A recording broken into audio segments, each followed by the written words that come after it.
In the village of Eziama, there was a sacred tradition called Virgin's Night. Once every year, the village elders organized a special celebration. It was meant for young girls who were pure and preparing for marriage. The people believed that the blessings received on that night would bring peace, joy, and fruitfulness to their future homes. Because of this belief, Virgin's Night was respected and honored by everyone. That year, one of the chosen girls was Lily. Lily was beautiful, kind, and gentle. She was loved by many in the village. She spoke politely, helped others willingly, and showed respect to both elders and children. Her parents were very proud of her, and neighbors always spoke well of her. But while many people smiled at Lily, one person watched her with a heavy heart. That person was her friend, Ada. Ada and Lily grew up together in the same village. They played together as children and shared many memories. But deep inside, Ada always felt unseen. She believed she was living in Lily's shadow. Lily was always the one people praised. She was the one the young men admired. And now she had been chosen as the star of Virgin's Night. 7 days before the celebration, the chief elders announced it publicly. Lily's name echoed across the village square as the star of Virgin's Night. That announcement broke something inside Ada. Jealousy began to grow in her heart, slowly, like poison. She did not show it on her face. She still smiled. She still laughed. But inside, she was angry and restless. One night, as she lay awake in the dark, Ada whispered to herself, "Why is it always Lily? What about me?" And in that silent moment, a dark thought entered her mind. That was the night a wicked idea was born. In the village, there was a boy named Ugo. He was known for being stubborn, rude, and shameless. Ugo had no respect for elders. He often fought with people, even those older than him, and openly ignored the laws of the village. Because of his bad behavior, many parents warned their daughters to stay far away from him. One afternoon, Ada met Ugo near a bush path and pulled him aside. Speaking in a low voice, she said, "I want you to do something for me." Ugo raised an eyebrow. "What is it?" he asked. Ada explained her wicked plan. She told him how she wanted Lily disgraced before Virgin's Night.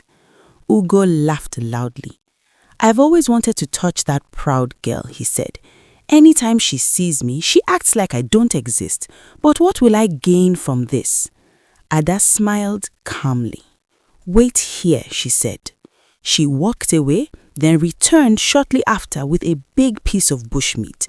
The moment Ugo saw it, he nodded slowly. He agreed. The day before Virgin's Night, the village was filled with excitement. Young girls dressed in white wrappers, practicing the sacred dance. Women gathered to cook different delicious meals. Families decorated their homes. Lily happily helped her mother clean the house. She carefully prepared her white cloth, her heart full of joy. Later that evening, Ada came to Lily's house, pretending she wanted to spend time with her. While helping in the kitchen, Ada deliberately knocked over a pot of water. It spilled across the ground. Acting innocent, she apologized and offered to go to the stream to fetch more water. Lily decided to follow her since it was already getting dark. Mama Lily advised them to wait till morning. She said she could manage with a little water and left in the jar. But both girls insisted they would return quickly. On their way, Ada's younger brother ran up to her. He said their mother was calling her urgently. Ada turned to Lily. "Go ahead," she said. "I'll meet you soon." Lily continued alone toward the stream, enjoying the cool breeze and the gentle sound of flowing water. What she did not know was that Ugo was hiding behind a tree, watching her like a predator. As Lily bent down to fill her calabash with water, Ugu suddenly jumped out and grabbed her. She screamed and struggled. After a while, Ugu ran away after doing something unspeakable. In her pain, she felt unclean, violated, and completely alone. She hid behind the bushes, trembling with fear. How would she face her parents? What would she tell the elders?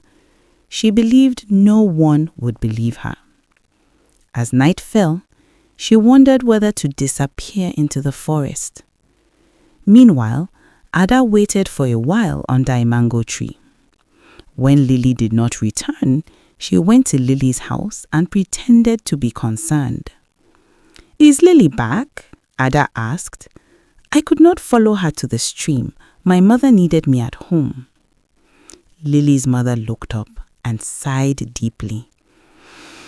"She should have returned by now," she said.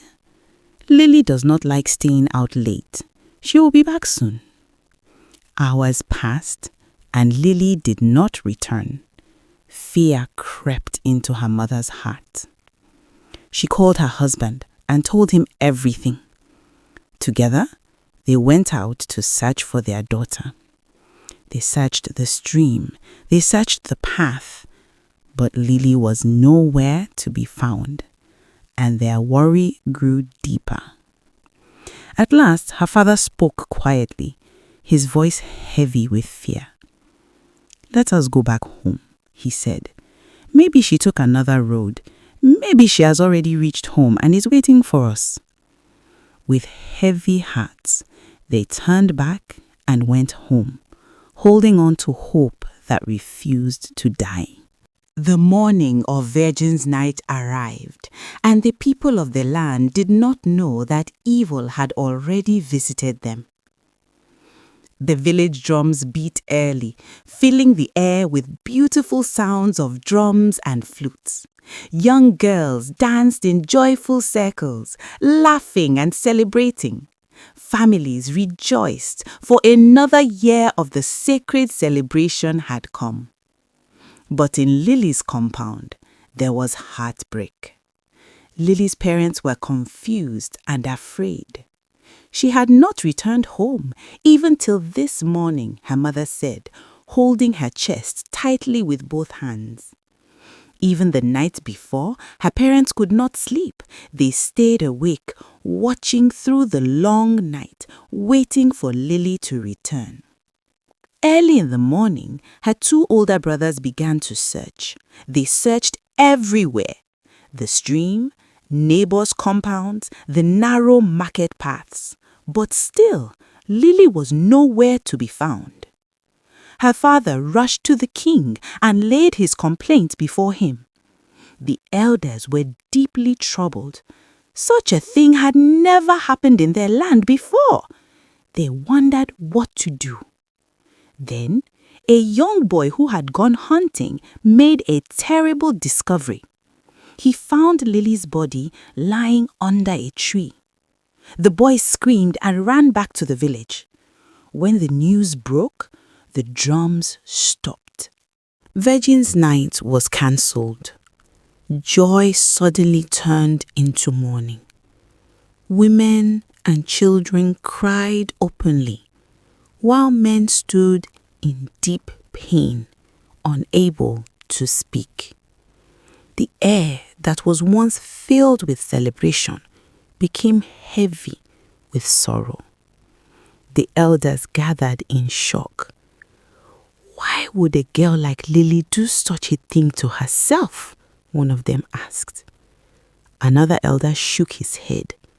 "No, something is wrong somewhere. Lily was good and loving. She could not have ended her life without a reason." Some women were appointed to examine her body. What they discovered broke the village completely. A terrible crime had been committed against Lily. The king rose in anger and struck the ground with his staff as he ordered the guards to summon the village seer at once. Minutes later, the seer arrived. She asked the king to gather the entire village at the palace grounds. Then she sat in silence, her palm pressed firmly against the earth, listening. After a long moment, she spoke. Betrayal walked beside her. Wickedness waited in the dark. Slowly, her finger stretched forward and pointed. It pointed to Ada and to Ugo. Ada collapsed to the ground, crying uncontrollably as gasps spread through the crowd. Shaken and broken, Ada confessed. "I was jealous," she cried. "I never meant for her to die." Ugo stood silent at first. Then he spoke without shame. The crowd gasped as the full truth came out. The story was complete. The village cried out in anger and grief. The elders rose in fury. "This land has been stained," they declared. The people demanded justice. The drums beat slowly like warning bells. A decision was made, one that could never be reversed. Ada and Ugo were banished from the village forever. No food, no shelter, no return. They walked away in shame as the people watched in silence. At last, the land seemed to breathe again. Justice had been served. The king created a law to protect future girls from such harm. 1 year later, Virgin's Night returned. This time, it was not only a celebration but a remembrance. The girls dressed in white and laid flowers at Lily's statue. They sang songs of peace and protection. Though Lily was gone, her story changed the village forever. She became a symbol of truth, justice, and purity. And from that day on, every Virgin's Night began with a moment of silence for Lily, the girl who was betrayed and harmed, but never forgotten. If this story touched your heart, please like this video to support African storytelling. Share your thoughts in the comments below. Share this story with someone who needs to hear it. And don't forget to subscribe for more powerful village stories and real-life lessons. Thank you for watching.